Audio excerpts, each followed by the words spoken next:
কাল ছিল রবিবার, আর রবিবার মানেই কিন্তু আমাদের কাছে ছুটির দিন, অনেকটা বিশ্রামের দিন। আরে না না না, একদমই নয়। আমরা যারা কাজের মানুষ আছি আমাদের তো একটু আধটু টুকটাক কাজ থেকেই থাকে। তাই বিকেলবেলা বেশি দেরি না করে কিন্তু বেরিয়ে পড়লাম। এই ছুটির দিনে ঘুরতেও কিন্তু আমাদের বেশ ভালো লাগে, তাই কাজও হবে আর ঘোরাও হবে, এই দুটোকেই কিন্তু কম্পেয়ার করে বেরিয়ে পড়লাম বিকেলবেলা। আর যাচ্ছি কোথায় বলো তো? নার্সারিতে। আজ কিন্তু আমার অনেক দিনের ইচ্ছে একটা সবেদা চারা নিয়ে ছাদ বাগানে লাগিয়ে দেবো, আর সেই কারণেই কিন্তু নার্সারিতে যাচ্ছি। আর নার্সারিতে যেতে যেতে তোমাদেরকে দেখালাম যে আমাদের এদিকে মাঠের পর মাঠ কেমন ধান চাষ হয়েছে। একটু ভুল বললাম, এটা আমার বাড়ি থেকে একটু দূরে, কারণ আমার বাড়ির ওখানে ধান চাষ তো হয়ই না। আর এই দিকটা দেখছি মাঠের পর মাঠ কিন্তু ধান চাষ রয়েছে, আর এই ধান চাষের মাঠ দেখতে কিন্তু খুব ভালো লাগে।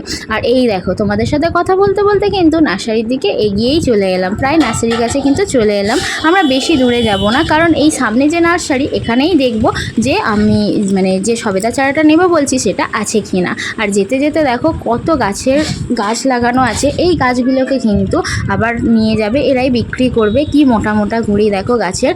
তো যাই হোক, এইগুলোকে নিয়ে গিয়ে বিক্রি করা হবে, আবার অন্য কেউ নিয়ে গিয়ে বসিয়ে দেবে।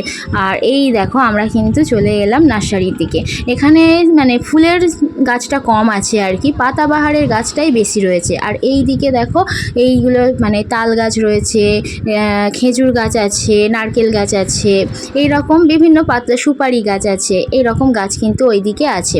আর এই দেখো, এবার কিন্তু নার্সারির ভিতরে চলেই এলাম। সামনের দিকে কাউকে দেখতে পাচ্ছিলাম না, তাই ওই দাদাভাইকে দেখতে পেয়ে বললাম যে কাউকে ডেকে দিতে, যার নার্সারি তাকেই ডেকে দিচ্ছে আর কি। আমি ততক্ষণ কিন্তু চটপট করে দাঁড়িয়ে না থেকে একটু ভিডিও করেই নিলাম। আর এই দেখো, এগুলো সব কিন্তু পাতাবাহার গাছ, এগুলো বাড়িতে ঘর সাজানোর জন্য নিয়ে যাওয়া হয়। এখানে ফুলের গাছটা একটু কম আছে আর কি। ভিতরের দিকে গেলে আরও অনেক নার্সারি আছে, সেখানে কিন্তু অনেক ফুলের গাছ রয়েছে। আমি নেক্সট ভিডিও যদি কোনো দিন আসতে পারি তোমাদেরকে কিন্তু দেখাবো। আর এই দেখো, তোমাদের সাথে কথা বলতে বলতে কিন্তু চলেই এলাম। এই যে দেখো সবেদা চারা, আর এই সবেদা চারার দাম কত জানো? এখানে আমি জিজ্ঞাসা করলাম, আর এই দিকে দেখো একটা সবেদা হয়ে আছে, তোমরা নিশ্চয়ই বুঝতে পারছো। এই সবেদা সমেত এই যে গাছটা আছে, এর দাম নাকি 500 টাকা। ভাবা যায়? তো যাই হোক, আর ওই যে দূরে ওই দিকে আছে 150 টাকা, 300 টাকা, যে যেমন চারা সেই রকম দাম আছে। দাদাভাই সেটাই কিন্তু আমাদেরকে বলছিল যে দেখো, যে দামটা বেশি বলে তোমরা ফেলে দিয়ে চলে যাচ্ছ, এমনটা করো না, নিয়ে যাও, ভালো কিন্তু ফল পাবে। সবেদা ভালো হয় আর জাতটাও খুব ভালো জাতের। তো তাই আমরা ভাবলাম যে হ্যাঁ ঠিক আছে, নিয়ে যাব। যেহেতু গাছটা অনেকটাই বড়, আর ছেলেকে নিয়ে গিয়েছিলাম, তাহলে আমরা গাড়ির মধ্যে কি করে নিয়ে আসবো, আনাটা একটু অসুবিধা। নেক্সট দিন এসে নিয়ে যাব, সেই কথাই কিন্তু দাদাভাইয়ের সাথে বলা হচ্ছিল, এবং ওনাকে কিন্তু অর্ডারটা দিয়েও চলে এলাম। নেক্সট দিন যেদিন আনতে যাব তোমাদের সাথে কিন্তু অবশ্যই ভিডিও শেয়ার করব। আর এই দেখো, ফিরে আসার সময় দাদাভাইকে টাটা বাই বাই করে যখন আসছিলাম, ওনারই নার্সারির ধারে ধারে দেখছিলাম এই গাছগুলো। এইগুলো দেখে কিন্তু আমার বেশ ভালো লাগছিল।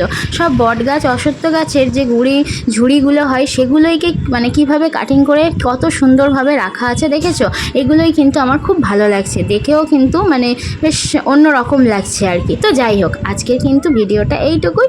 ভালো লাগলে অবশ্যই একটা লাইক করে দিও। বাই, আর দেখা হচ্ছে নেক্সট ভিডিওতে।